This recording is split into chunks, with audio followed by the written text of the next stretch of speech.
இன்றைக்கி நைட்டு டிஃபன்ப்பா.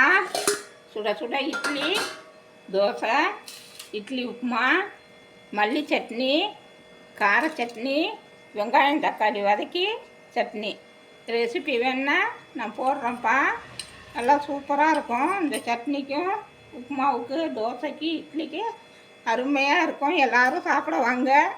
இந்த வீடியோ பிடிச்சிருந்தா லைக் பண்ணுங்கள், ஷேர் பண்ணுங்கள், சப்ஸ்கிரைப் பண்ணுங்கப்பா. தேங்க்யூ.